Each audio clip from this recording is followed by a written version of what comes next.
기도하겠습니다. 사랑과 은혜가 많으신 아버지 하나님, 주님의 은혜에 감사와 찬양을 드립니다. 아버지, 이 시간에도 우리와 함께하여 주시옵시고 우리가 진리를 알아가는데 부족함이 없도록 역사하여 주시옵소서. 아버지, 이 시대는 정말 율법에 사로잡혀 있사옵나이다. 그러면서도 자기들이 어디로 가는지를 모르고 있사옵나이다. 사도 바울이 우리에게 묻고 있습니다. 정말 우리가 표면적 유대인이 아니라 이면적 유대인이 될 수 있도록 역사하여 주시옵소서. 오직 성령의 감동을 받아 진리로 인도함을 받는 귀한 성도들이 될 수 있도록 도와 주시옵소서. 모든 말씀 예수 그리스도의 이름으로 기도했습니다. 아멘. 로마서 2장 25절을 보겠습니다. 제가 읽어드리겠습니다. 내가 율법을 행한즉 할례가 유익하나 만일 율법을 범한즉 내 할례가 무할례가 되었느니라. 아멘. 율법을 지키고 있습니까? 그는 죄의 종이 되고 있습니다. 이 세상에 어느 누구도 율법으로는 의롭다함을 얻을 육체가 없다고 말씀을 하고 있습니다. 내가 단 한 가지라도 율법을 지키는 순간에 반드시 죄의 종이 되어서 율법의 종이 된다는 것을 알고 있어야 합니다. 유대인이 율법을 지켰습니다. 그들은 물론 유대인이기도 합니다. 그러나 이 시대는 그 유대인이 기독교인이 되었다는 것을 알고 있어야 합니다. 유대인들은 율법을 그렇게 철저하게 지키면서도 자기들이 죄의 종이 되었다는 것을 모르고 있었습니다. 도적질을 하지 말라고 가르치던 그들이 도적질을 했으면서도 전혀 모르고 죄의 종으로 살았습니다. 마찬가지입니다. 이방의 교회도 역시 성경에 있는 율법을 문자로 보고 도적질을 하지 말라고 반포를 하고 있습니다. 교회 안에서 목사들이 그렇게 설교를 하고 있다는 말씀입니다. 그러나 도적질을 하지 말라고 하는 그가 도적질을 하고 있다고 사도 바울이 말씀을 하고 있습니다. 율법을 자랑하고 있습니다. 그런 그들이 율법을 어기고 있습니다. 성경은 율법을 지키는 순간 율법을 어긴다는 것을 가르쳐주고 있지만 그것을 깨달을 수 있는 지혜가 이 시대 교인들에게는 없습니다. 율법이 예수 그리스도의 의와 율법의 의를 함께 갖지 말라고 말씀을 하고 있지만 그 말씀을 성경에서 보면서도 도무지 무슨 말씀인가를 모르고 있습니다. 율법을 지키고 있습니다. 그런 사람이 율법으로 의롭다함을 얻으면 좋은데 그렇게 율법을 지키면서 하나님을 믿는다고 하는 그들이 율법을 범함으로 해서 하나님을 욕되게 만들고 있습니다. 하나님을 믿는 사람이 구원을 받지 못하고 저주를 받는다면 하나님을 욕되게 만드는 일이라는 말씀입니다. 하나님의 백성입니다. 당연히 구원을 받아야 합니다. 이미 하나님께서는 우리를 구원하시는 모든 구속의 일을 다 이루셨다고 말씀을 하고 있습니다.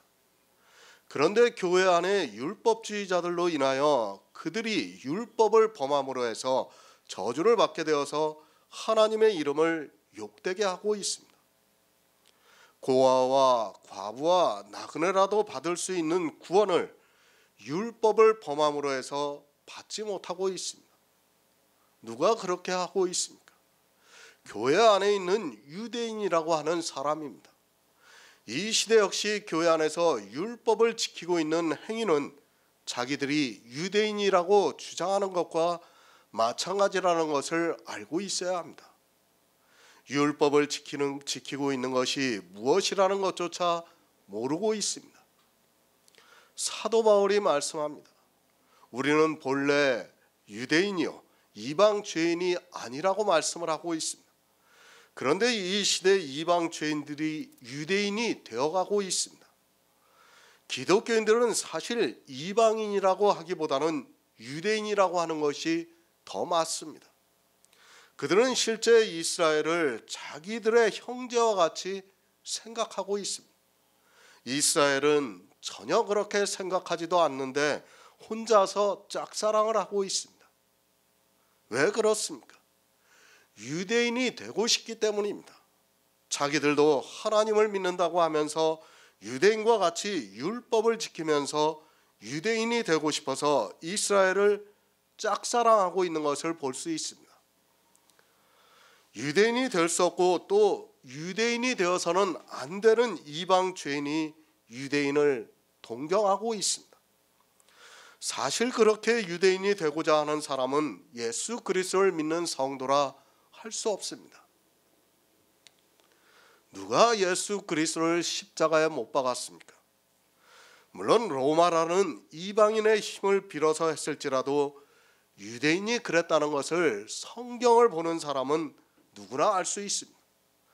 자기들이 믿는 예수 그리스도를 죽인 원수와 같이 율법을 지키는 사람이 되겠다고 하면서 열심을 내고 있는 것을 볼 수 있습니다.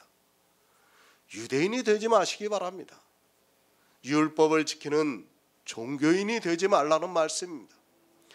율법의 종이 되어 있는 사람은 자기가 율법을 지키고 있는 것조차 모르고 살아가게 되어 있습니다.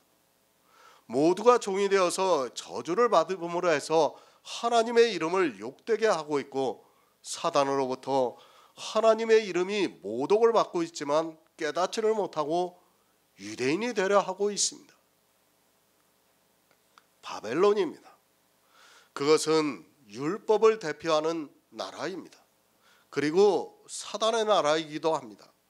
이스라엘이 율법을 지킴으로 해서 범죄를 해서 죄의 종이 됨으로 해서 하나님께서 바벨론의 포로가 되게 하셨습니다. 그 포로가 됨으로 해서 하나님의 이름이 바벨론에 의해서 모독을 받고 있지만 기독교인들 역시 유대인과 같이 율법을 지키다가 범함으로 해서 죄의 종이 되고 있습니다. 하나님의 이름이 모독을 받습니다. 누구에게서 모독을 받는가 하면 바벨론에 의해서 모독을 받고 있습니다.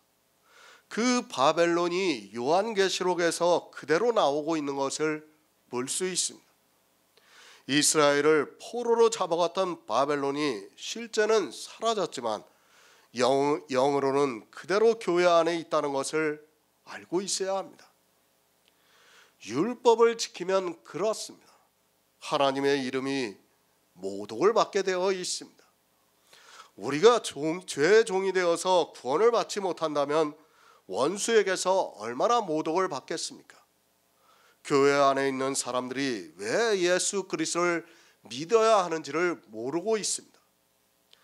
우리에게 영생이 없다면 예수 그리스도를 믿을 이유가 하나도 없습니다.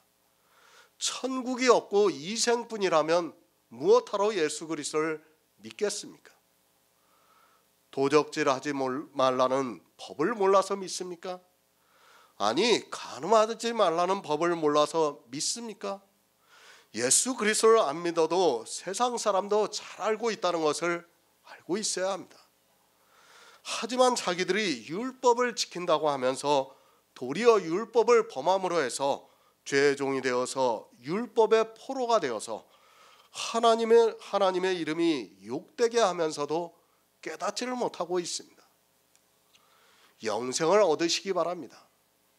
이 영생은 복음에는 하나님의 의가 나타나서 믿음에 이르게 해서 오직 나의 의는 믿음으로 살리라고 말씀을 하고 있습니다. 성경에서 이 복음을 보아야 하는데 신학 박사라고 하는 그들이 복음을 보는 것이 아니라 율법을 보고 있습니다. 하나님의 의를 모르고 불의로 진리를 막다가 진노를 받고 있다는 말씀입니다. 왜 율법을 지키고 있습니까? 성경에 누가 율법을 지키라고 하고 있습니까? 분명히 율법의 행위 아래 있는 자는 저주를 받는다고 말씀하고 있는데 누가 율법을 지키라고 하고 있습니까? 진리의 성령이 오시지 않아서 사람의 이성으로 성경을 보니까 모든 성경이 다 율법을 지키라는 것으로 보이고 있습니다. 유대인이 그랬습니다. 그리고 이방의 기독교인들이 또 그렇게 하고 있습니다. 하지만 유대인들도 자기 조상들은 그렇게 해서도 자기들은 안 그렇다고 굳게 믿었고, 이방의 기독교인들 역시도 유대인은 그렇게 했어도 자기들은 하나님을 잘 믿고 있다고 착각에 빠져 있습니다. 유대인입니다. 율법을 한 가지라도 지키고 있다면 그는 유대인이라는 것을 알고 있어야 합니다.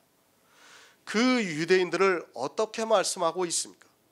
사단의 회라고 요한계시록에서 말씀하고 있습니다. 율법을 지키는 모든 사람은 표면적 유대인이라는 것을 알고 있어야 합니다. 표면적 유대인은 음부의 고통 중에 있다고 예수님께서 비유를 통해서 말씀을 하고 있습니다. 새 번역을 보겠습니다. 율법을 지키면 할례를 받는 것이 유익하지만 율법을 어기면 그대가 받는 할례는 할례를 받지 않은 것으로 되어버립니다. 할례를 받았습니까? 그리스도 편지에서 갈라디아서 강해를 했습니다. 할례라는 율법의 의미를 알고 있어야 합니다. 사도 바울이 왜 갈라디아서나 로마서에서 할례에 대해서 말씀하고 있는가를 알아야 합니다. 이 할례라는 율법은 율법 전체 613가지를 대표하는 율법이라는 것을 알고 있어야 합니다. 그런 의미의 율법이라는 것을 알아야 합니다. 대표성입니다. 성경은 대표성을 가지고 말씀하고 있습니다. 그 대표성이 있는 말씀을 바로 알아야 합니다. 이방의 복음을 전하고 나서 가장 먼저 들어온 율법이 바로 할례입니다. 율법을 상징하고 있는 것이 그만큼 크다는 것을 알아야 하고, 무엇보다도 유월절을 먹으려면 이방인이라도 할례를 받고 먹으라고 했기 때문에 할례를 쉽게 받아들였다는 것을 알아야 합니다. 율법을 지키면 할례를 받는 것이 유익합니다. 잘 이해하시기 바랍니다. 유대인들은 안식일을 어겨가면서까지도 할례를 행하고 있습니다. 난지 8일 만에 할례를 행하는데 안식일이 그 날이라고 해도 할례를 하는 것을 볼 수 있습니다. 그 외 어느 율법도 안식일에 행하는 것을 금하고 있습니다. 그런데 오직 이 할례만은 안식일이라도 행하고 있었다는 것을 성경을 통해서 알 수 있습니다. 할례를 받았습니다. 율법의 대표를 했다는 말씀입니다. 이 할례를 하고 나서 율법을 행하면 할례가 유익하다는 말씀입니다. 그러니까 할례를 행하고 나서 율법을 다 지키면 이 할례가 유익하다는 말씀입니다. 그런데 만일 율법을 범하면 그것이 아무리 대표성이 있는 할례라 할지라도 내 할례가 무할례가 된다고 말씀을 하고 있습니다. 할례를 합니다. 유대인은 누구나 다 할례를 하고 있습니다. 그런데 율법을 지키면 그 할례가 유익합니다. 그러나 율법을 범하면 내 할례가 무할례가 된다는 말씀입니다. 그러니까 내가 받은 그 할례라는 율법이 아무 의미가 없어진다는 말씀을 하고 있습니다.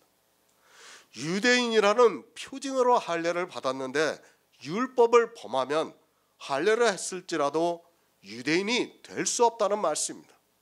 빌립보서 3장 7절을 보겠습니다. 신약성경 321쪽입니다. 빌립보서 3장 7절입니다. 그러나 무엇이든지 내게 유익하는 것을 내가 그리스도를 위하여 다 해로이 여기심처럼. 아멘. 유익해야 합니다. 내가 하고 있는 일이 유익해야 합니다. 유익하다는 것은 구원을 받아야 유익이 될 수 있습니다.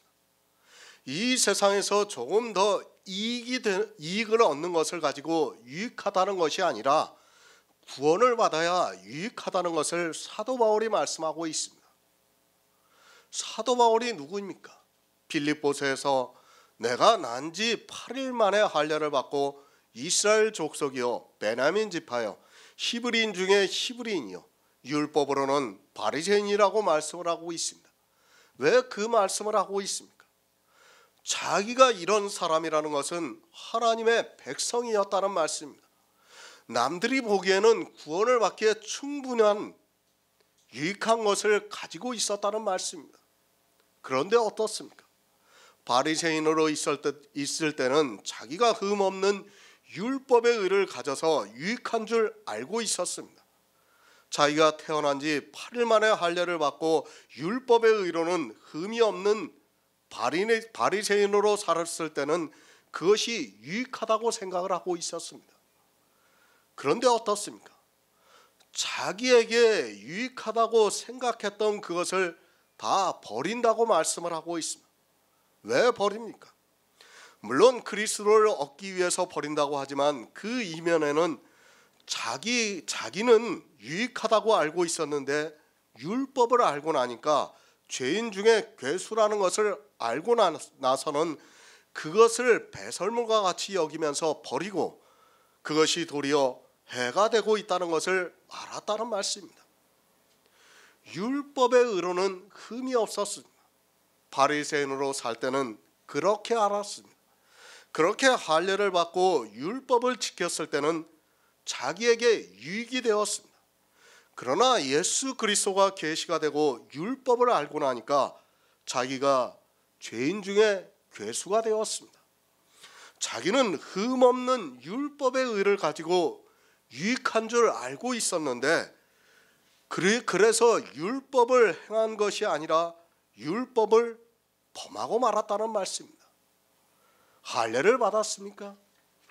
그리고 율법을 다 행했다면 분명히 그 할례는 유익합니다. 그러나 이 세상에 율법으로는 의롭다 함을 얻을 육체가 없다는 것을 알고 율법에서 죄를 깨닫고 나니까 사도 바울이 받은 할례가 무할례가 되어서 아무 유익이 없다는 말씀입니다. 율법주의입니다. 지금 이 시대도 교회 안에서 율법을 지키고 있습니다. 그 대표적인 것이 11조와 주일이라는 날입니다. 사도 바울이 말씀하고 있습니다. 내가 11조를 했느냐고 묻고 있습니다. 그러면 율법을 다 행하면 그 11조가 유익이 된다는 말씀입니다. 그런데 11조를 한 그 사람이 율법을 다 행하지 못하면 그가 한 11조는 11조가 아닌 것이 되었다는 말씀입니다. 11조를 했습니까? 그런데 그 11조가 아닌 것이 되었습니다. 왜 그렇게 되었는가 하면 율법을 다 행했으면 그 11조가 11조가 될 수 있는데 율법을 다 행하지 못하니까 11조가 아무 의미가 없어졌다는 말씀입니다. 그것을 야고보서에서 말씀하고 있습니다. 율법을 범했습니까? 그 사람은 모든 것을 범한 자가 되었다는 말씀입니다. 11조를 했습니까? 그럼 그 사람은 모든 율법을 다 지켰을 때 그 11조가 됩니다. 그런데 율법을 하나라도 범하면 그 11조는 아무 의미가 없습니다. 그는 이미 율법을 범한 자가 되어서 아무것도 아니라는 말씀입니다. 유대인들입니다. 그들은 할례가 자기들의 육체의 표징입니다. 하나님의 백성이라는 표징으로 알고 있습니다. 그렇게 할례를 해서 하나님의 백성이라고 해도 그가 율법을 범하면 그가 한 할례가 무할례가 되어서 하나님의 백성이 될 수 없다는 말씀입니다. 율법을 행한직이라고 말씀을 하고 있습니다. 자기가 지키고 싶은 어느 율법을 행하는 것을 말씀하는 것이 아닙니다. 지금 11조를 드리고 주일을 지키고 하는 것을 말씀하는 것이 아닙니다. 성경 전체에 기록이 되어 있는 율법 613가지 모든 율법을 행한 즉 유익하다는 말씀입니다. 그러나 하나라도 범하면 그가 지킨 율법이라는 것은 율법을 범한 자가 되어서 유익이 없다는 말씀입니다. 앞에서 말씀을 드렸습니다. 사람이 율법을 지키는 순간 율법이 범죄자라고 규정을 하고 있습니다. 그것은 양털과 배실을 섞어 짠 옷을 입지 말라는 그 율법을 범하고 있기 때문입니다. 이 시대 기독교인들에게 사도 바울이 똑같이 말씀하고 있다는 것을 알고 있어야 합니다. 내가 11조를 했느냐고 묻고 있습니다. 할례라는 율법은 모든 율법을 대표하고 있습니다. 이 시대는 할례를 받지 않고 있지만 대표성이 있기 때문에 같습니다. 내가 11조를 내고 있느냐고 묻고 있습니다. 그러면 내가 율법을 행하면 내가 내고 있는 11조가 유익하다는 말씀입니다. 어느 율법을 행해야 유익한가 하면 성경에 기록되어 있는 613가지를 다 행해야 유익하다는 말씀입니다. 야고보서 2장 10절을 보겠습니다. 신약성경 372쪽입니다. 야고보서 2장 10절입니다.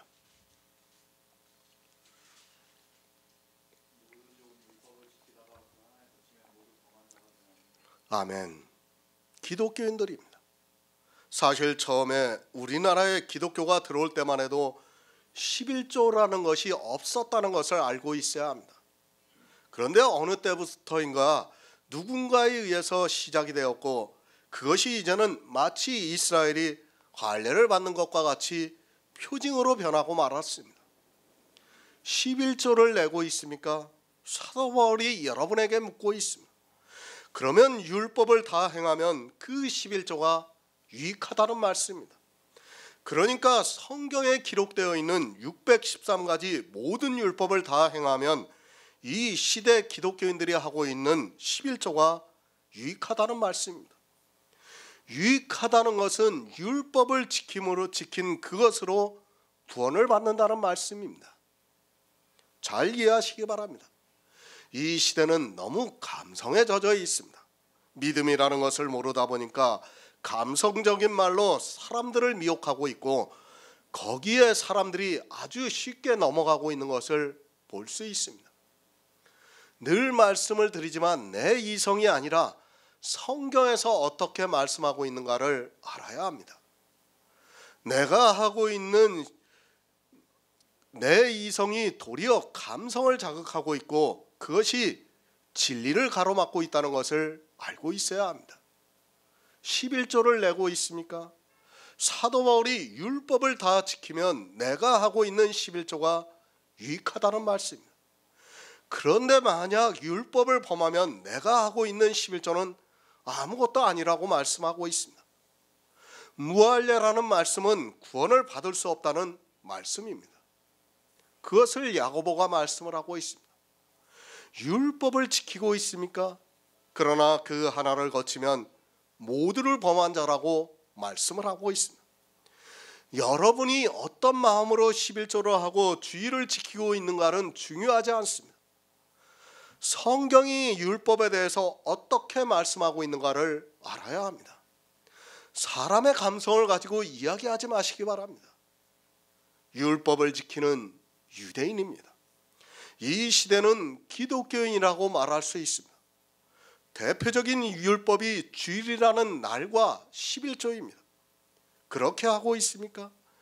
여러분이 원해서 하고 있다면 좋습니다. 그러나 성경은 어떻게 말씀하고 있는가 하면 여러분이 11조를 내고 싶고 주일을 지키고 싶다고 해서 그것으로 끝이 나는 것이 아니라 율법을 다 행해야 한다는 말씀입니다. 어느 율법입니까?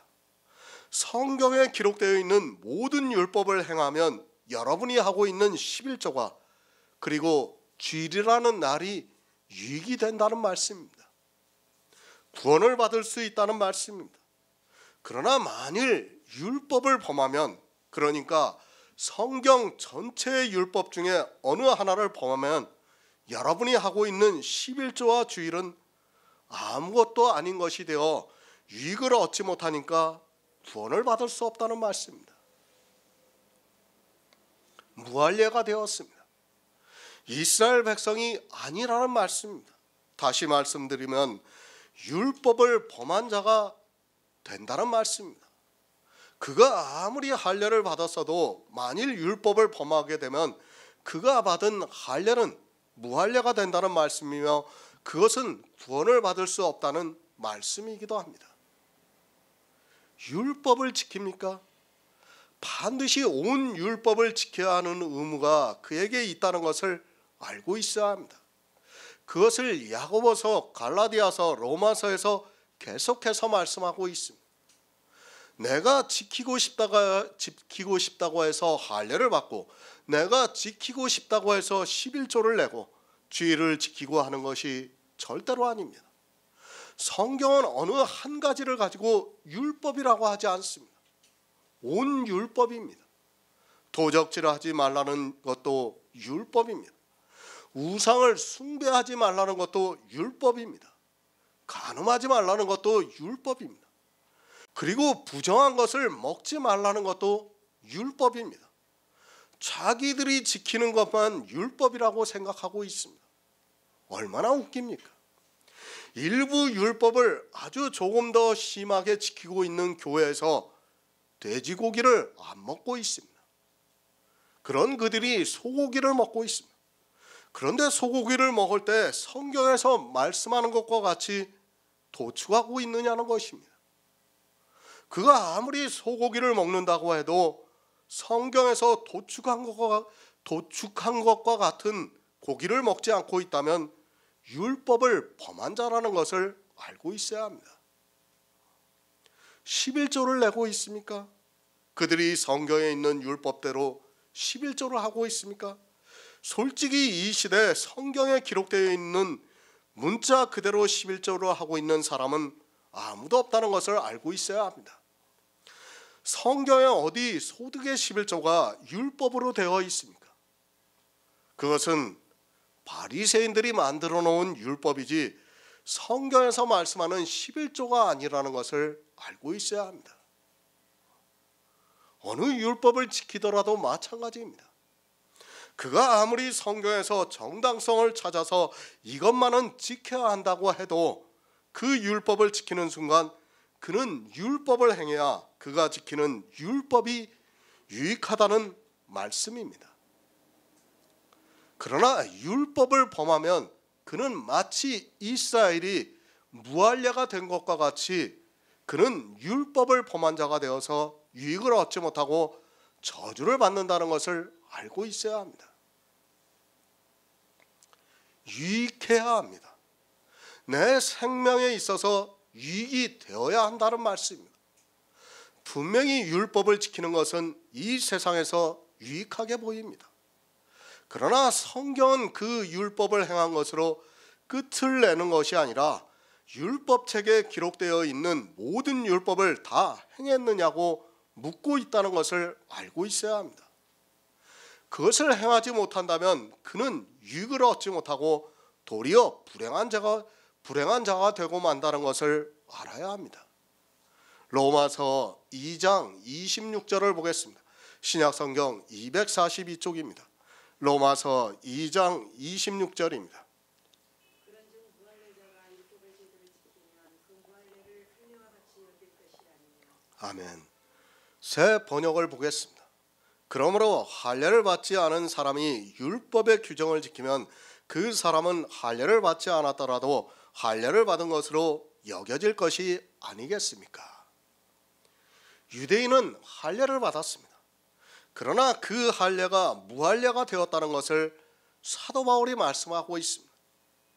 우리 이방인들에게 그것을 가르쳐주고 있습니다. 이스라엘이 하나님의 백성이라는 표징으로 할례를 받았는데 이스라엘이 받은 그 할례가 무할례가 되어서 그들은 하나님의 백성이 될 수 없고 구원을 받을 수 없다는 것을 말씀하고 있습니다. 율법 바로 하시기 바랍니다. 어느 한 가지를 지키는 것을 가지고 내가 지킨다고 하지 마시기 바랍니다. 율법을 지키려면 반드시 다 지켜서 행해서 유익을 얻어야 합니다. 유익을 얻는 것이 무엇인가 하면 의롭다함을 얻어서 구원을 받아야 한다는 말씀입니다. 만일 그렇지 않다면 그 사람이 지키는 율법이 마치 이스라엘의 할례가 무할례가 되는 것과 같이 유익이 없다는 말씀입니다. 사람의 이성이 아닙니다. 당연히 도적질을 하지 않는 것이 옳습니다. 그리고 간음을 하지 않는 것이 옳습니다. 또한 우상 숭배를 하지 않는 것이 옳습니다.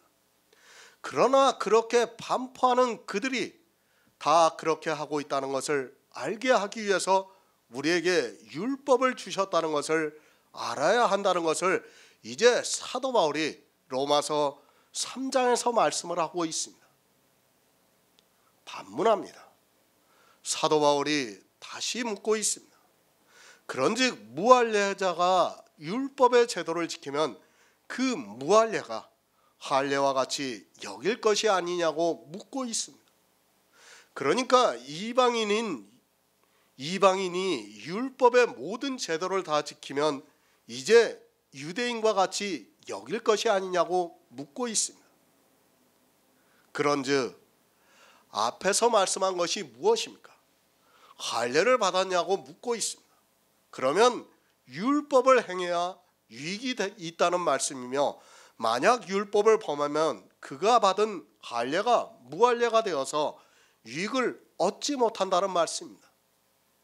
그렇다면 무할례자가 율법의 제도를 지키면 그 무할례가 할례와 같이 여길 것이 아니냐고 말씀을 하고 있습니다. 잘 이해를 하시기 바랍니다.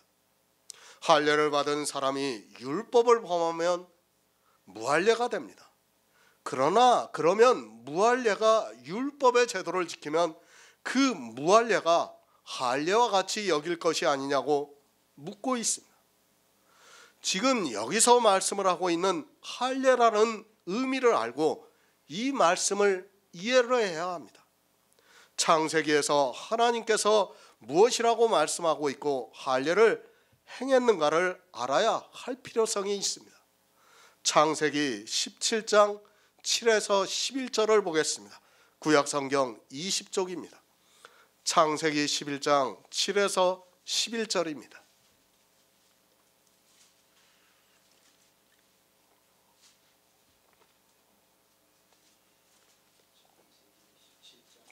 네.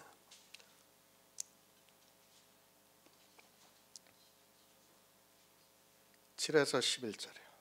내가 내 언약을 너와 같이 내 대대 후손 사이에 두어서 영원한 언약을 삼고 너와 내 후손의 하나님이 되리라. 내가 너와 내 후손에게 너희 우고하는 이 땅 곧 가나안 일병으로 주어 영원한 기업이 되게 하고 나는 그들의 하나님이 되리라. 하나님이 또 아브라함에게 이르시되 그런즉 너는 내 언약을 지키고 내 후손도 대대로 지키라. 너희 중 남자는 다 할례를 받으라. 이것이 나와 너희와 너희 후손 사이에 지킨 내 언약입니다. 너희는 양피를 베어라. 이것이 나와 너희 사이의 언약의 표징입니다. 아멘. 할례입니다. 사실 이 할례는 유대인들에게 있어 그 율법 그 이상이었다는 것을 알고 있어야 합니다. 우리가 신약 성경에서 보아서 알겠지만 유대인은 아브라함을 아버지라고 생각하고 있습니다. 성경을 보더라도 왜 이스라엘이 아브라함을 아버지라고 부를 수밖에 없는가를 알 수 있습니다. 할례를 행하라고 말씀합니다. 왜 할례를 행하라고 말씀하고 있는가 하면 이 할례를 행함으로 해서 언약을 세우시겠다고 말씀을 하고 있습니다. 이 할례를 함으로 해서 내가 너와 내 후손에게 너의 우거하는 이 땅을 곧 가나안 일경으로 주어 영원한 기업이 되게 하고 나는 그들의 하나님이 되리라고 말씀을 하고 있습니다. 이 가나안이 천국이라는 것은 누구나 알고 있습니다. 천국을 주시겠다는 말씀입니다. 할례를 받음으로 해서 이것이 언약이 되어서 너와 내 자손이 영원히 지키라고 말씀을 하고 있습니다. 왜 할례를 하게 하셨는가 하면 가나안 땅을 주기 위해서입니다. 그리고 이것이 나와 너희와 너희 후손 사이에 지킬 내 언약이라. 너희는 양피를 베어라. 이것이 나와 너희 사이의 언약의 표징이라고 말씀을 하고 있습니다. 하나님의 백성입니다. 그것을 밖으로 드러나게 하는 것이 할례라는 말씀입니다.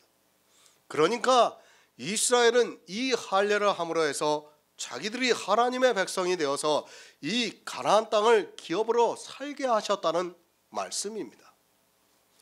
너와 내 후손이 지킬 영원한 언약이라고 말씀을 하고 있습니다. 사도 바울이 할례와 같이 여긴다고 말씀을 하고 있습니다. 그 말씀은 지금 창세기에서 말씀하는 그 언약을 받은 백성이 되어서 가나안을 기업으로 얻는다는 말씀입니다. 그러니까 천국을 기업으로 얻는다는 것을 말씀하고 있습니다. 무할례자가 율법의 제도를 지키면 할례와 같이 여길 것이 아니냐는 말씀은 구원을 받은 하나님의 백성이라는 말씀입니다. 할례가 바로 이렇습니다. 사실 유대인에게 있어 이 할례는 표징입니다. 그런데 사도 바울이 말씀하고 있습니다. 너희가 할례를 받았느냐? 그러면 그것으로 하나님의 백성이 되는 것이 아니라 율법을 행해야 유익하다는 말씀은 율법을 다 지켜야 하나님의 백성이 될 수 있다는 말씀입니다. 할례를 받았느냐? 만일 율법을 범하면 너희가 받은 할례는 무할례가 된다는 말씀이며 하나님의 백성이 될 수 없다는 말씀입니다. 그런즉 무할례자가 율법의 제도를 지키면 그 무할례가 할례와 같이 여긴다는 말씀은 이제 하나님의 백성으로서 언약을 받아서 가나안 땅을 기업으로 얻는다는 말씀입니다. 유대인들입니다. 그들은 육체의 할례를 했습니다. 그러나 신명기에서 너희는 마음의 할례를 행하라고 말씀하고 있습니다. 그러나 이스라엘은 마음의 할례를 어떻게 해야 하는 줄을 모르고 그저 육체의 할례를 했습니다. 그리고 그 할례가 율법 그 이상이 되었던 것을 볼 수 있습니다. 이스라엘은 안식일에도 할례를 행했습니다. 누가 율법의 제도를 지킬 수 있습니까? 사도 바울은 어느 누구도 율법의 제도를 지킬 수 없다는 것을 아주 잘 알고 있습니다. 그런데 더구나 무할례자가 율법의 제도를 지킨다고 말씀을 하고 있습니다. 누구에게 이 말씀을 하고 있습니까? 우리 이방인들에게 하고 있는 말씀입니다. 이방인입니다.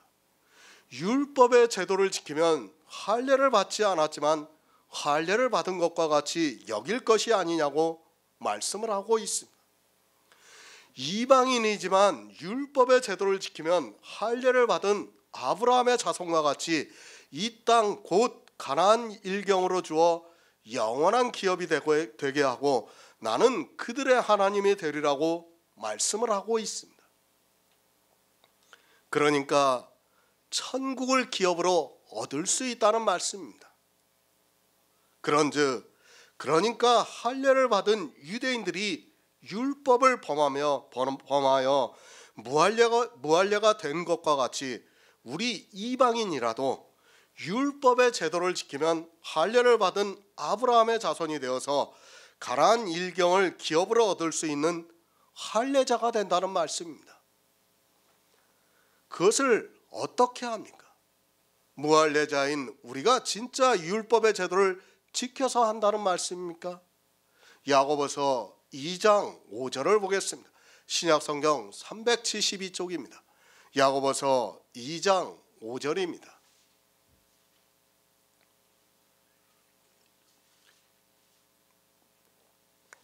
내 사랑하는 형제들아 들을지어다.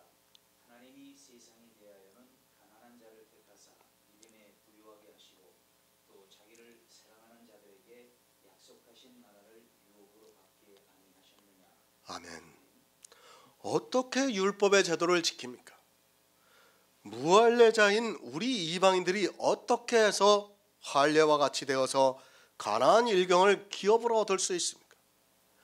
이스라엘도 하지 못한 것을 우리 이방인들이 할 수 있다는 것은 논리적으로 맞지 않습니다.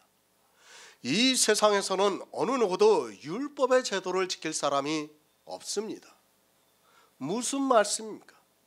앞에서 유대인들이 율법을 지킨다 하면서 율법을 범했다는 것을 사도 바울이 말씀을 하고 있습니다.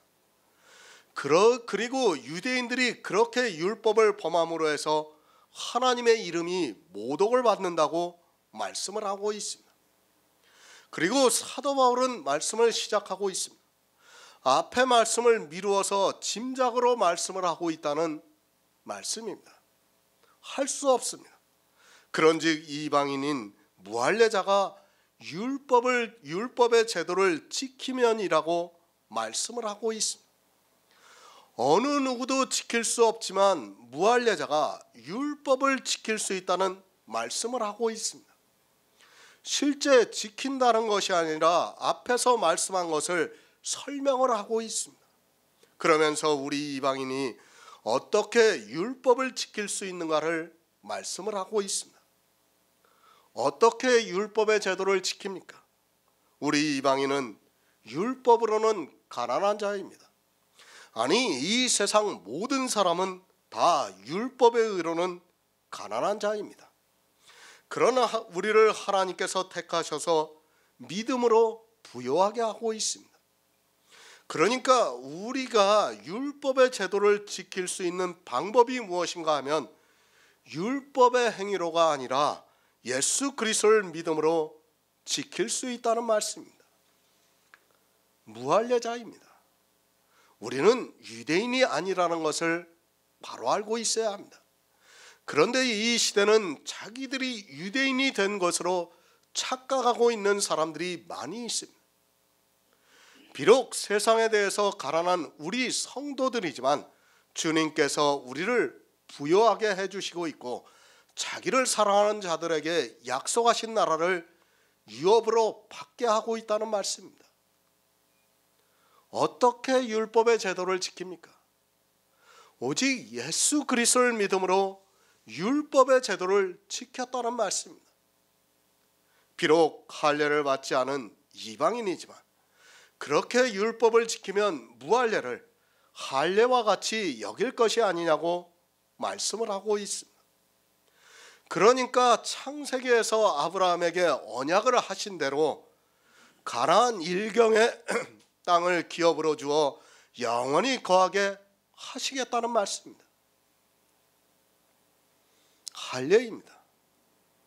그것은 가나안 땅을 받은 하나님의 백성의 표징입니다. 그것을 로마서에서 사도 바울이 우리 무할례자가 율법의 제도를 지키면 그것을 어떻게 지키는가 하면 우리가 부자가 되어서 지키는 것이 아니라 우리는 지킬 수 없지만 예수 그리스도를 믿음으로 부요함을 받으면 그 무할례가 할례가 되어서 약속하신 땅을 기업으로 받는다는 말씀입니다. 누가 할례자입니까? 자기 육체 할례를 한 유대인이 할례자입니까? 오직 예수 그리스도를 믿음으로 예수 그리스도께서 주신 부요함을 받은 이방인이 할례자입니까? 사도 바울이 그것을 말씀하고 있습니다. 육체로 할례를 받은 유대인들은 범죄를 해서 무할례가 되었다는 말씀이며 할례를 받지 않은 우리 이방인들이 믿음으로 할례가 되었다는 말씀입니다. 할례자입니까? 육체의 조상 아브라함을 따라 자기 몸에 할례를 한 그들은 범죄를 해서 무할례가 되었습니다. 그러나 우리 이방인들은 비록 아브라함의 육체의 자손과 같이 할례를 하지 않았지만 예수 그리스도를 믿음으로 주님께서 지키신 율법의 제도를 우리에게 주심으로 부요하게 되어서 그것이 할례가 되었다고 말씀을 하고 있습니다. 할례는 표징입니다. 가나안 땅의 일경을 기업으로 받을 수 있는 아브라함의 자손이라는 표징입니다. 그러나 이스라엘은 자기들의 육체에 이 할례를 했지만 율법을 범함으로 해서 할례가 무할례가 되고 말았습니다. 하지만 우리 이방인들은 할례를 받지 않았지만 예수 그리스도께서 율법의 제도를 지키심으로 해서 할례가 되었다는 말씀입니다. 오직 믿음입니다. 이스라엘은 자기 육체의 행위를 할례로 하다가 무할례가 되고 말았습니다. 그러나 우리 이방인들은 자기 육체로 할례를 하지 않았지만 예수 그리스도께서 부요하게 해주심으로 해서 우리가 할례가 되었다는 말씀입니다. 우리가 어떻게 할례자가 되었는가를 사도 바울이 말씀해주고 있습니다. 그러나 이 시대는 어떻게 할례가 되는 줄을 모르고 있습니다. 할례의 대표성입니다. 그냥 할례라는 율법 한 가지로 생각하지 마시기 바랍니다. 사도 바울이 이 할례에 대해서 말씀할 때는 성경에 기록되어 있는 모든 율법을 대표하고 있다는 것을 알고 있어야 합니다. 단순히 할례라는 율법 한 가지로 생각해서는 안 되고 또 할례의 의미가 무엇인가를 알아야 하고 할례가 가나안 땅을 기업으로 받는다는 것도 알고 있어야 합니다. 두 가지입니다. 만약에 가지고 말씀을 하고 있고 또 하나는 예수님께서 이루신 율법의 요구를 말씀하고 있습니다. 그런즉 무할례자가 율법을 지키면 그 무할례가 할례와 같이 여길 것이 아니냐고 말씀을 하고 있습니다. 할례가 유대인들에게 어떠한 의미라는 것을 알고 성경을 보아야 합니다. 지금 사도 바울은 계속해서 할례를 가지고 우리에게 말씀하고 있어요. 그런데 이 시대 기독교인들은 어떻게 말하고 있습니까? 목사들이 줄기차게 주장하고 있는 것이 제사법과 시민법과 도덕법이에요. 성경 어디에 제사법과 시민법과 도덕법을 나누고 있습니까? 성경의 어느 사도도 어느 누구도 그렇게 나누지 않고 있어요. 할례라는 율법을 가지고 대표해 가지고 그것을 말씀하고 있어요, 우리에게. 그런데 이 시대는 어떻게 하고 있냐면 모든 목사들이 다 제사법, 시민법, 도덕법을 이야기하고 있습니다. 그러면서 제사법과 시민법은 폐하해졌고 도덕법은 지켜야 한다고 주장하고 있어요. 그러면 솔직히 11조라는 것은 어느 법에 속합니까? 그건 제사법과 시민법에 속하는 거예요. 양쪽에 다 속하는 법입니다. 절기는 다 제사법이에요. 사실 그들이 주장하는 것 자체가 논리적으로 맞지를 않아요. 성경적으로 맞지를 않는 이야기를 하고 있습니다. 사도 바울이 쓴 성경을 계속해서 보시기 바랍니다. 아니, 신약 성경 전체를 보세요. 어디에서 그렇게 율법을 나누고 있습니까? 단지 할례라는 율법을 가지고 대표로 해가지고 우리에게 말씀을 하고 있습니다. 그런데 이 시대는 성경을 다 자의적으로 이야기를 하고 있는 것을 볼 수 있습니다. 로마서 2장 27절을 보겠습니다. 신약 성경 242쪽입니다. 로마서 2장 27절입니다. 또한 본래 무할례자가 율법을 온전히 지키면 그분과 할례를 가지고 율법을 범하는 자를 상당치 아니하겠느냐. 아멘. 새 번역을 보겠습니다. 그리고 본래 할례를 받지 않았더라도 율법을 온전히 지키는 사람이 율법의 조문을 가지고 있고 할례를 받았으면서도 율법을 범하는 사람인 그들을 정죄할 것입니다. 무할례자입니다. 우리 이방인 모두가 무할례자입니다. 그러나 이 시대는 할례를 받고 있는 사람이 너무 많이 있습니다. 실제 할례를 받는다는 것이 아니라 성경을 보고 유대인과 같이 율법을 지키고 있다는 말씀입니다. 율법을 지키는 것이 무엇이라는 것을 모르고 사람의 이성을 따라 율법을 지키고 있습니다. 성경을 잘 보시기 바랍니다. 무할례자가 율법을 온전히 지킬 수 있습니까? 할례를 받은 유대인들도 온전히 지키지 못하는데 무할례자가 율법을 온전히 지킨다는 것은 있을 수 없는 일입니다. 그런데도 사도 바울은 무할례자가 율법을 온전히 지키는 것처럼 말씀을 하고 있습니다. 다시 말씀드리지만 가정이라는 것을 말씀하고 있고 또 하나는 예수 그리스도의 의를 말씀하고 있습니다. 갈라디아서 5장 4절을 보겠습니다. 신약 성경 308쪽입니다. 갈라디아서 5장 14절입니다. 갈라디아서 5장 14절입니다.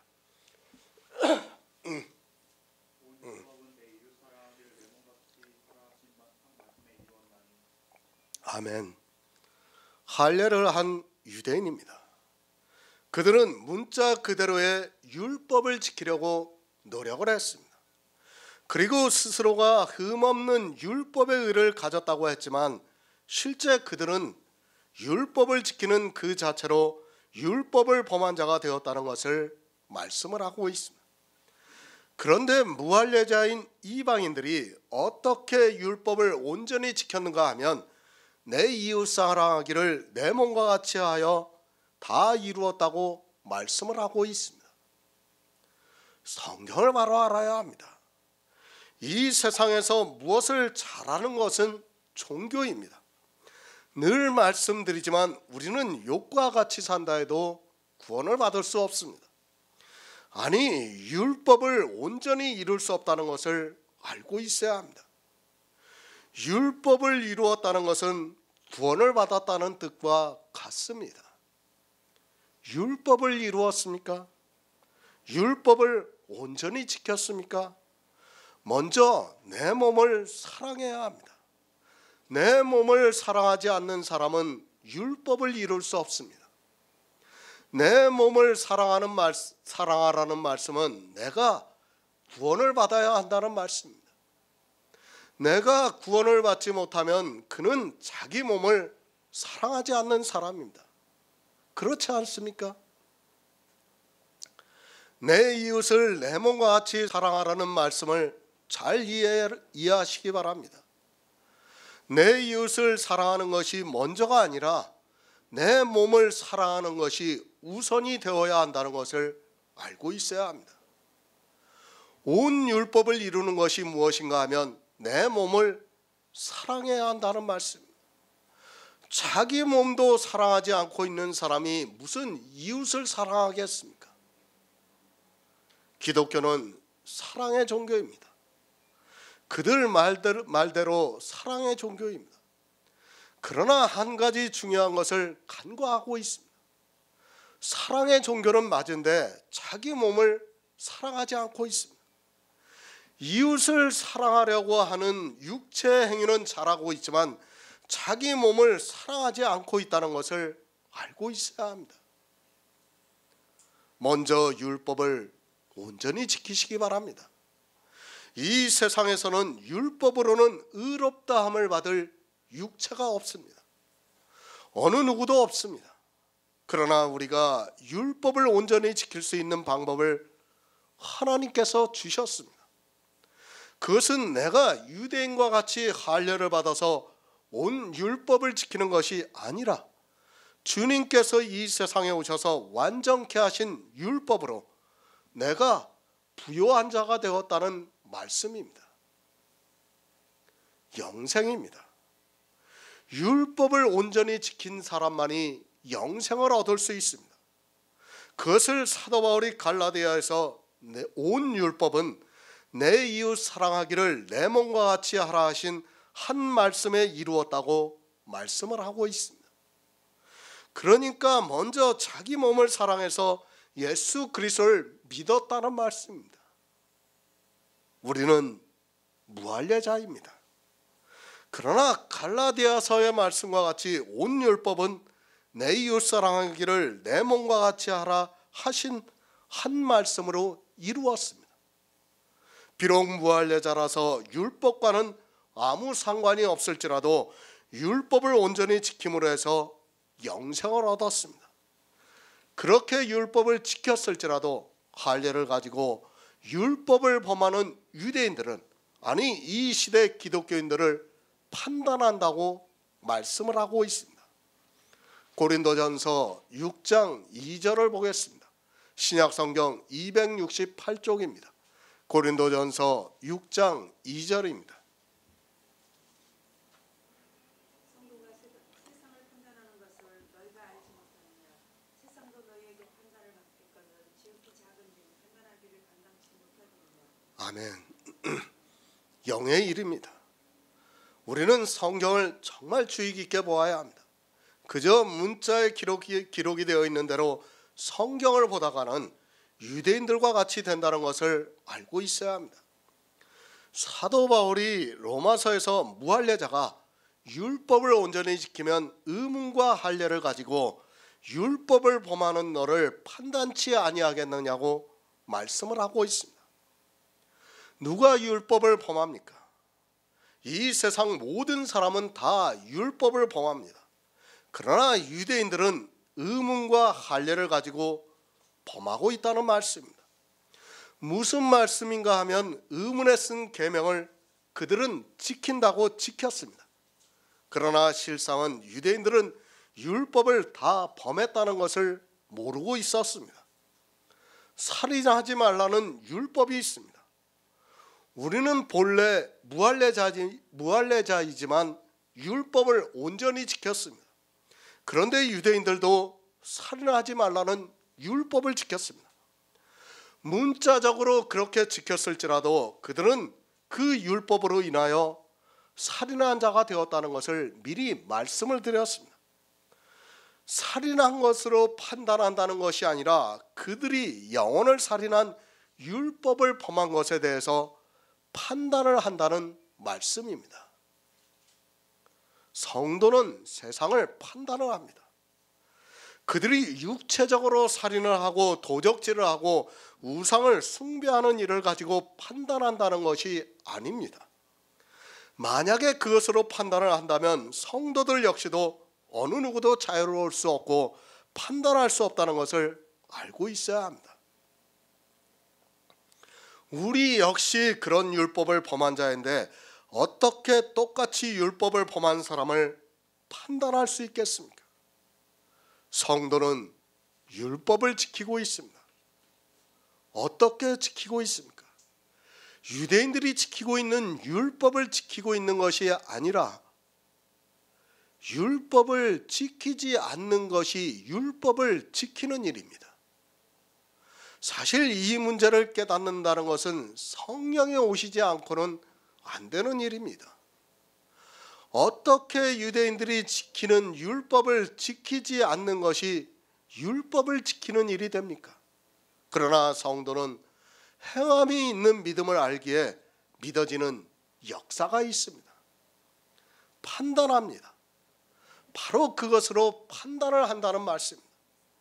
율법을 지킴으로 해서 율법을 범하는 것에 대해서 판단을 한다는 말씀입니다. 유대인들이 지키는 율법을 범하는 것을 가지고 판단한다는 것이 아니라 성도는 율법을 지키고 있는 세상 사람을 판단한다고 말씀을 하고 있습니다. 이제까지 로마서 2장에서 율법에 대해서 말씀을 하고 있습니다. 반드시 판단을 받습니다. 이 시대 기독교인들이 유대인들과 다름이 없이 율법을 지킨다고 하면서 율법을 범하고 있습니다. 그러니까 의문에 쓴 계명의 율법을 지킨다고 하면서 율법을 범하고 있는 기독교인들에게 똑같은 말씀을 하고 있습니다. 의문에 쓴 계명을 지킨다고 하는 너희들이 율법을 범하고 있는 것에 대해서 판단을 한다는 말씀입니다. 의문의 율법입니다. 그것으로는 아무도 판단을 해서는 안 됩니다. 주님께서도 가늠하다 현장에서 잡혀온 여자를 판단하지 않았습니다. 그리고 십자가형을 당하고 있는 한편 강도도 판단하지 않았습니다. 그런 의문에 대해서 판단한다는 것이 아니라 의문을 가지고 율법을 지킨다고 하는 그들이 율법을 범하는 것에 대해서 판단을 한다는 말씀입니다. 이 시대의 기독교인들입니다. 그들은 의문을 가지고 있습니다. 율법을 지키고 있다는 말씀입니다. 그리고 그 율법을 지키고 있는 것으로 판단을 하고 있습니다. 하지만 성도는 의문을 가지고 판단하는 것이 아니라 의문을 가지고 율법을 지키겠다고 하는 그들이 율법을 범하는 것을 판단한다는 말씀입니다. 이해가 되시죠? 너무 제가 이 성경이 너무 정말 우리가 이해하기 아주 어렵게 세상 흔한 말로 꼬고 꼬아서 기록이 되어 있다 보니까 참 이해하기가 힘이 듭니다. 말씀을 전하는 저도 아주 어렵습니다. 성도는 세상을 판단할 수 있습니다. 유대인과 같이 의문을 가지고 살아가고 있는 세상에 대해서 판단할 수 있다는 말씀입니다. 교회 안에 있으면서 의문을 가지고 할례를 받았다고 하면서, 그러니까 구원을 받았다고 하면서 의문에 쓴 계명의 율법을 지키고 있지만 실상은 율법을 범하고 있는 그 사람들을 판단을 한다는 말씀입니다. 지금 이 시대 가장 문제가 되는 것이 동성연애예요. 자기네들이 동성연애를 안 하고 있다고 지금 기독교인들이 아주 동성연애에 대해서 극구 반대를 하고 있어요. 왜? 그것이 구약에도 율법으로 정해져 있고 더군다나 로마서 1장에도 사도 바울이 말씀하고 있기 때문에 문자적으로 보면서 자기네들이 지키고 있다고 얘기하고 있습니다. 그러나 우리는 어떻습니까? 그것이 다 영적인 일이라는 것을 우리는 이제 알고 있어요. 그러면 그렇게 율법을 지키고 있다고 하는 그들을 우리가 판단을 한다는 말씀입니다. 지금 그 말씀을 하고 있는 겁니다. 무엇으로 판단을 합니까? 성도는 온전히 율법을 지켰습니다. 하지만 유대인들은 율법을 범해서 구원을 받지 못했습니다. 교회 안에 있는 사람입니다. 성도는 율법을 온전히 지켰습니다. 어떻게 지켰는가 하면 내 이웃을 내 몸과 같이 사랑하라는 그 율법을 온전히 이루었습니다. 내 몸이 먼저 구원을 받고 내 이웃을 내 몸과 같이 사랑하고 있습니다.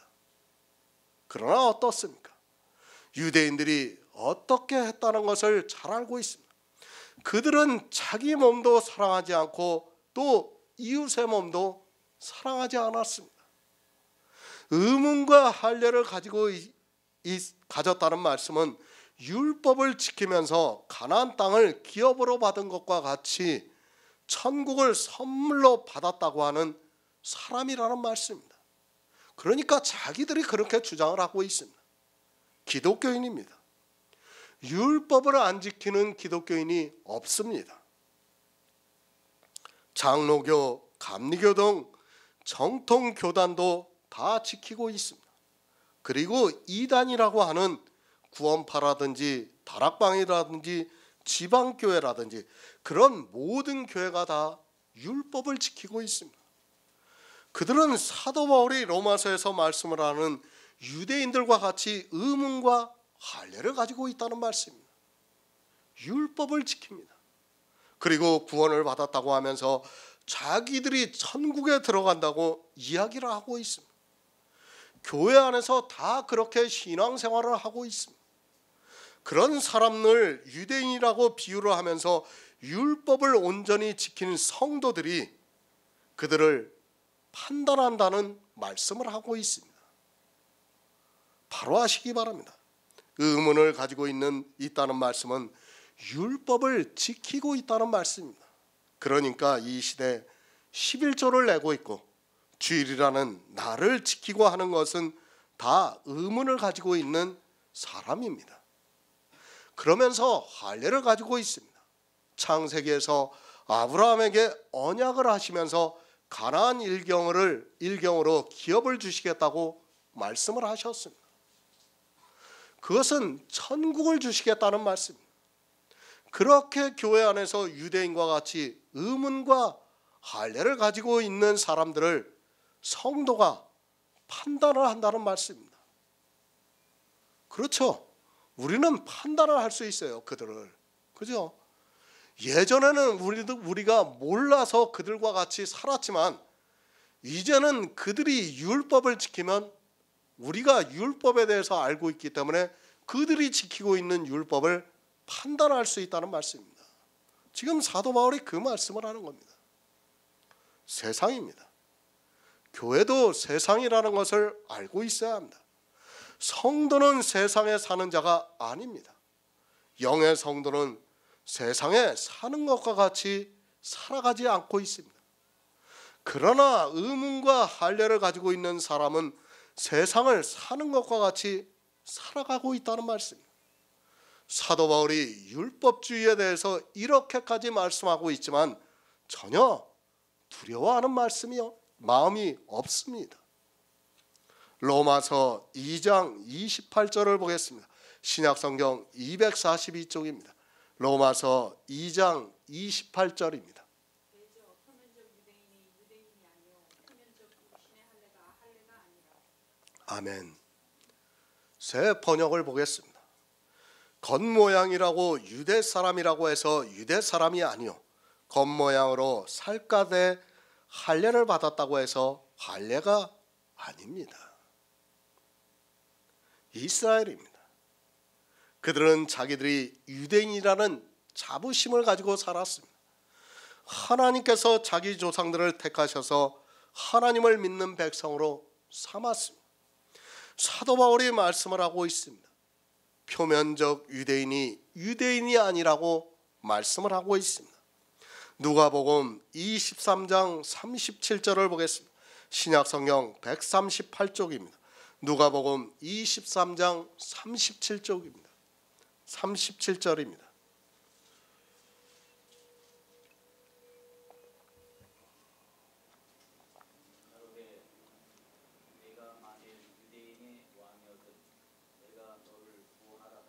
아멘. 예수님께서 십자가에 달리셨습니다. 그러자 로마 병사들이 주님을 희롱하고 있습니다. 로마 사람들도 유대인이 하나님의 백성이라는 것을 알고 있습니다. 그러니까 유대인의 왕이면 하나님이 되니까 내가 너를 구원하라고 말을 하고 있습니다. 내가 하나님이면 너를 구원할 수 있지 않느냐고 말을 하고 있습니다. 로마의 병사들입니다. 그들이 보고 있는 유대인이 누구입니까? 표면적 유대인입니다. 사도 바울은 그런 표면적 유대인을 말씀하고 있지 않지만 예수님의 십자가 위에 유대인의 왕이라고 쓴 글을 보고 내가 유대인의 왕이면 너를 구원하라고 말을 하고 있습니다. 그러니까 유대인이라는 것은 하나님의 백성이고 그 왕이면 하나님이라는 말입니다. 모든 사람이 다 알고 있습니다. 이 시대 이스라엘을 하나님의 선민으로 알고 있습니다. 물론 육적으로는 그들은 분명히 아브라함의 자손이 맞습니다. 그러나 주님이 오셔서 그들이 누구의 자녀라고 말씀을 하고 있습니까? 하나님의 자녀가 아니라 마귀의 자녀라고 말씀을 하셨습니다. 사도 바울이 말씀하는 유대인입니다. 그리고 세상 사람들이 알고 있는 유대인입니다. 하나님의 백성이라는 것을 알고 있습니다. 이 시대 성경을 보는 모든 사람들은 유대인을 하나님의 백성으로 알고 있습니다.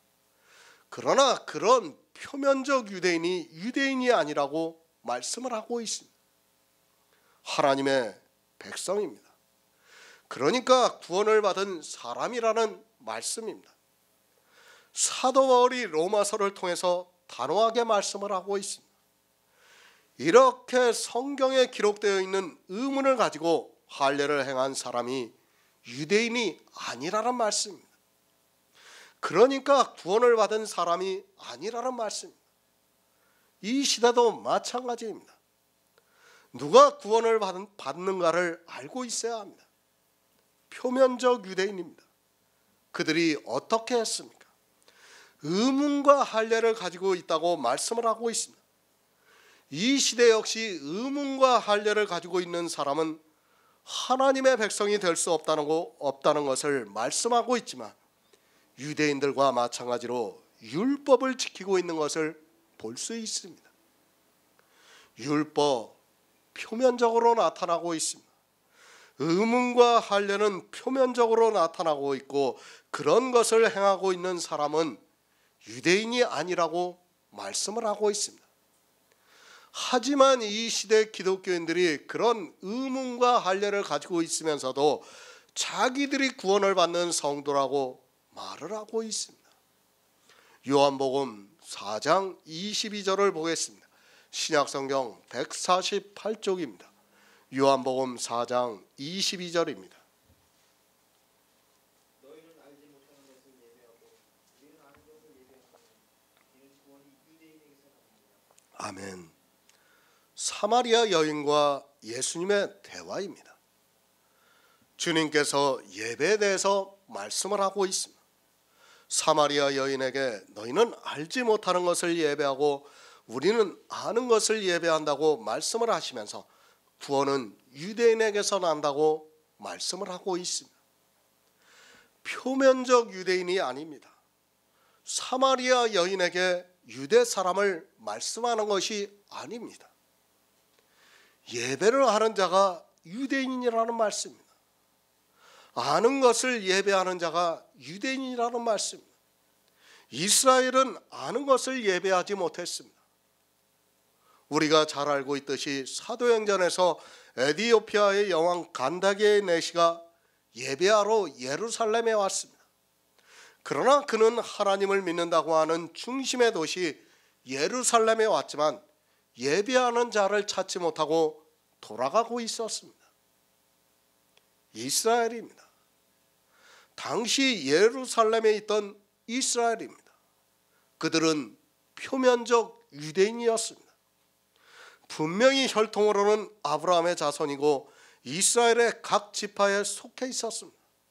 그러나 그들에게는 구원이 없었습니다. 왜 그들에게 구원이 없었는가 하면 의문과 할례를 가지고 있었기 때문에 표면적으로는 유대인이 맞지만 구원이 없어서 마귀의 자식들이 되고 말았습니다. 정말 주의하시기 바랍니다. 이 시대 기독교는 정통이라고 합니다. 그런 것이 무슨 의미가 있습니까? 의문과 할례를 가지고 있었던 아브라함의 자손이라고 하는 유대인도 마귀의 자식들이 되고 말았습니다. 그런데 두려워하는 마음이 없이 이 시대 기독교인들이 의문과 할례를 가지고 있습니다. 실제 할례를 행하고 있지는 않지만 천국을 얻은 기업으로 얻은 사람이라고 알고 있다는 말입니다. 그런 말은 아무 의미가 없습니다. 그런 의문을 가지고 있다면 반드시 성도들에게 판단을 받게 되어 있습니다. 그리고 그런 사람은 표면적 유대인이라는 것을 사도 바울이 가르쳐주고 있습니다. 표면적 유대인이 누구입니까? 그들이 바로 유대인이라는 것을 알고 있어야 합니다. 늘 말씀을 드립니다. 종교가 되지 마시기 바랍니다. 그리스도 편지에서 종교가 되지 말라고 그렇게 말씀을 드려도 도무지 무슨 말씀인가를 깨닫지를 못하고 있습니다. 사도 바울이 그것을 표면적 유대인이라고 말씀을 하고 있습니다. 종교가 되어 있는 기독교라는 간판을 내걸고 있는 모든 교회 안에 있는 사람은 다 표면적 유대인이라는 것을 알고 있어야 합니다. 그들이 어떻게 합니까? 모르는 것을 예배하고 있습니다. 그러나 유대인은 아는 것을 예배하고 있습니다. 그 아는 것이 무엇입니까?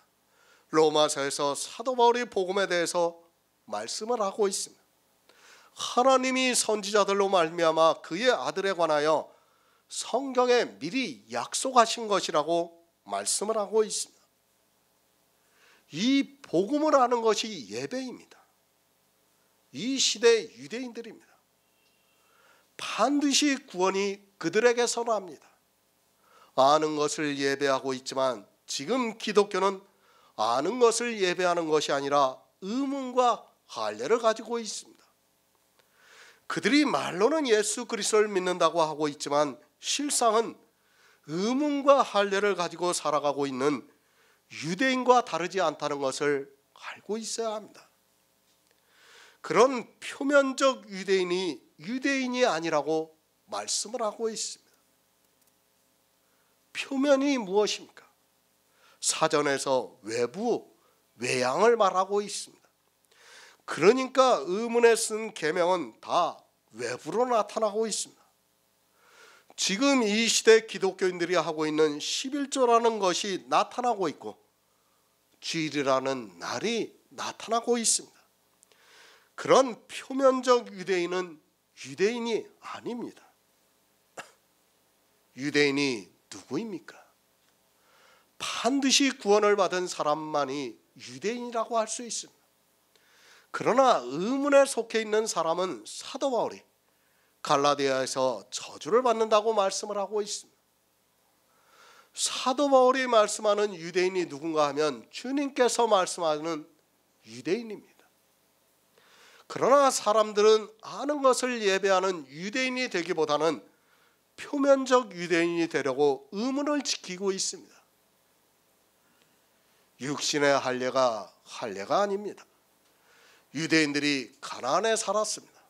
그렇다고 해서 그들이 구원을 받은 것이 아니라는 말씀입니다.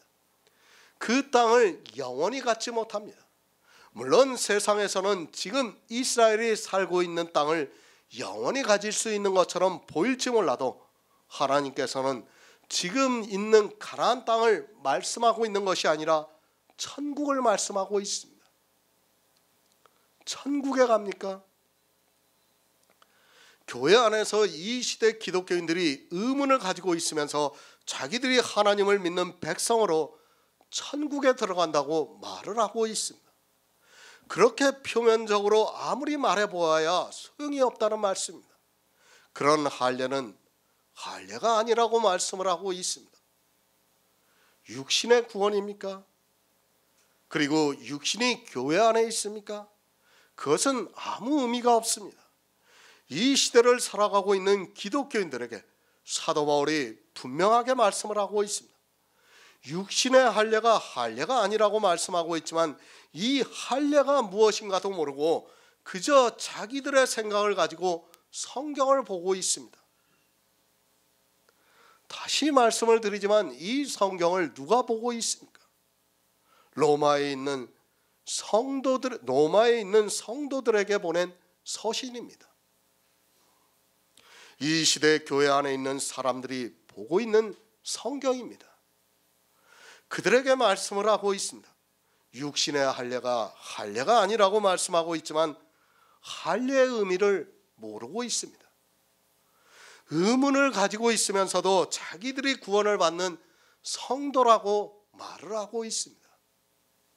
로마서 2장 29절을 보겠습니다. 신약성경 242쪽입니다. 로마서 2장 29절입니다.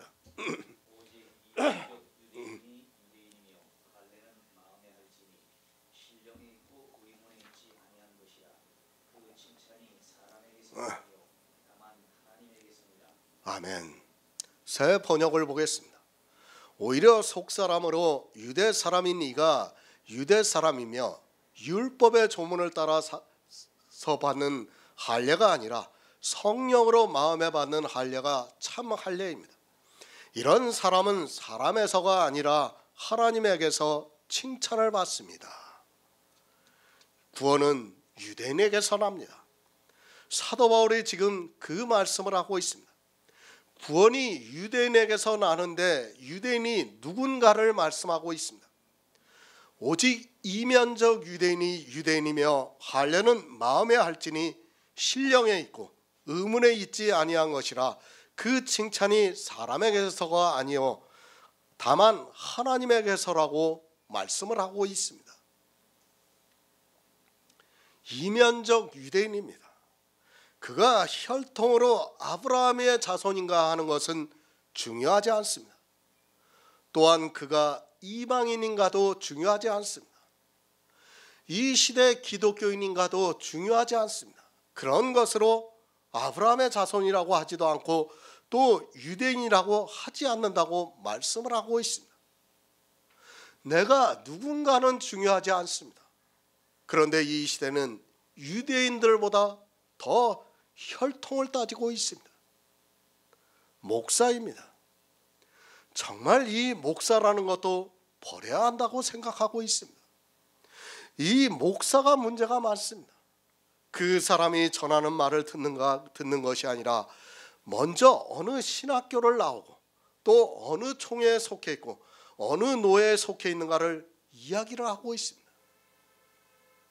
안타깝습니다. 그것이 무슨 의미가 있습니까?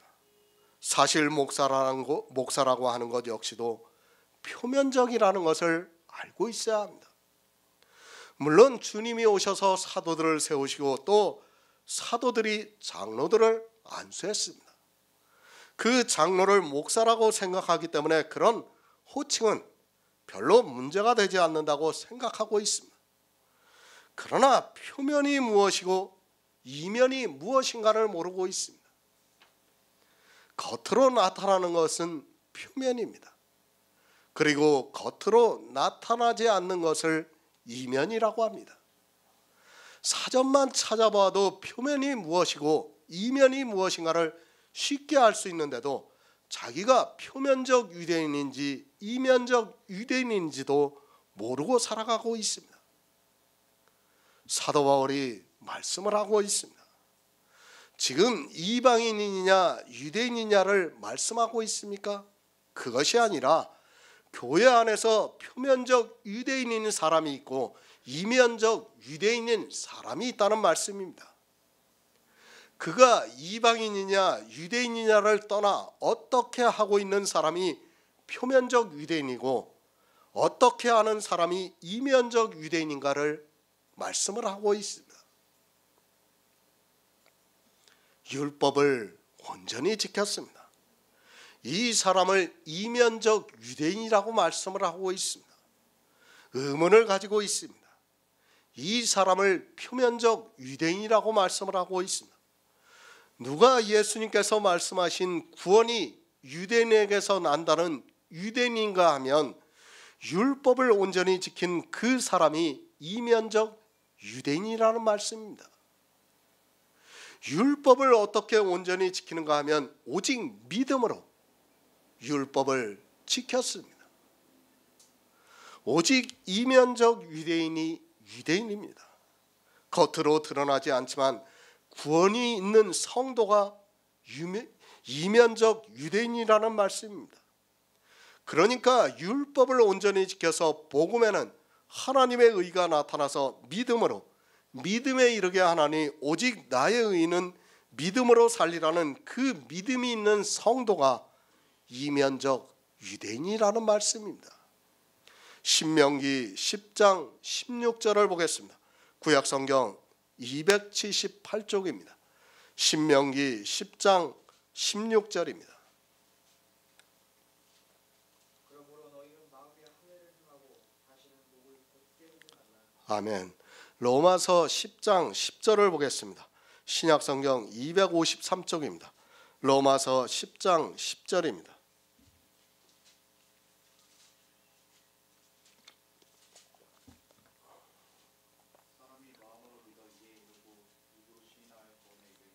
아멘. 할례가 무엇입니까? 창세기에서 가나안 땅에 영원히 거하는 것을 할례를 행함으로 해서 표징으로 삼았습니다. 그러니까 구원을 받는 것의 표징을 겉으로 나타나는 것이 할례라는 말씀입니다. 창세기에서는 그 할례를 몸에 하라고 했지만 신명기에서는 할례는 마음에 행하라고 말씀을 하고 있습니다. 할례는 마음에 합니다.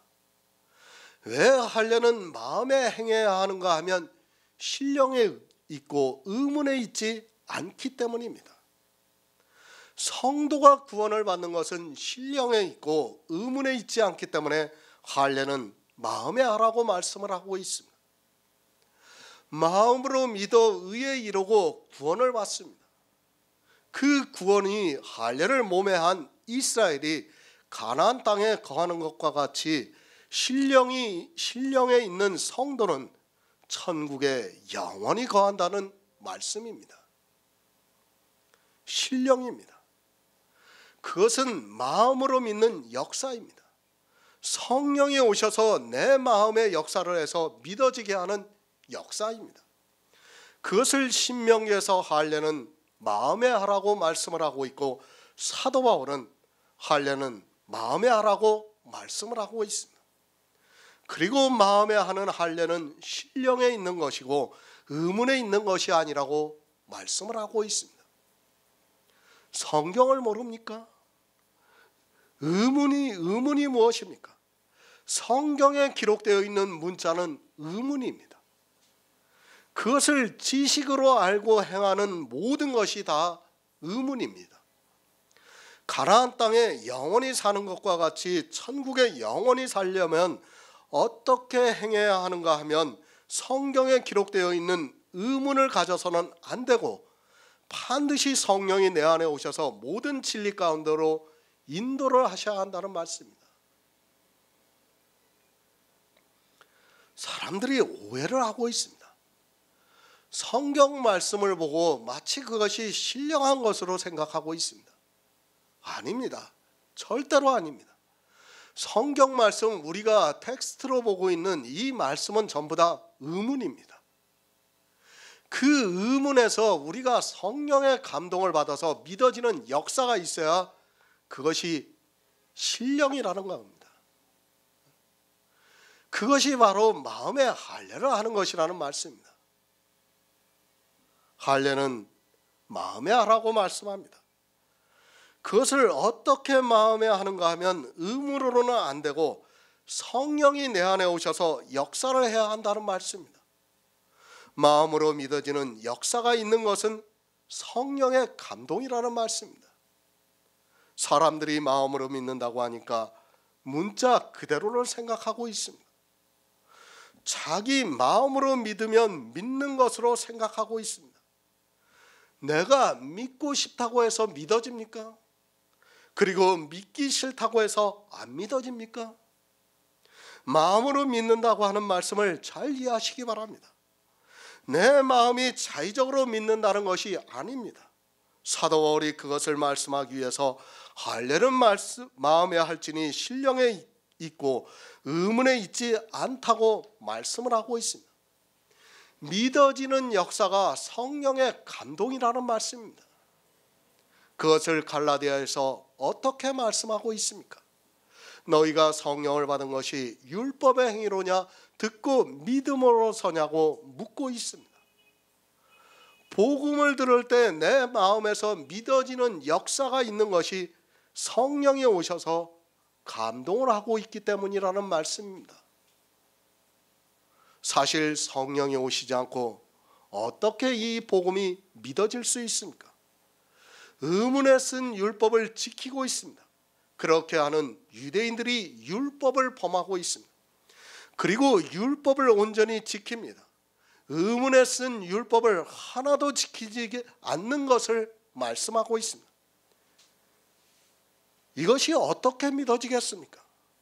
세상에 이성을 가지고 있는 사람이라면 이 말씀을 들으면 이 사람이 예수에 너무 미쳐서 정신이 좀 이상하게 되었다고 말을 하게 되어 있습니다.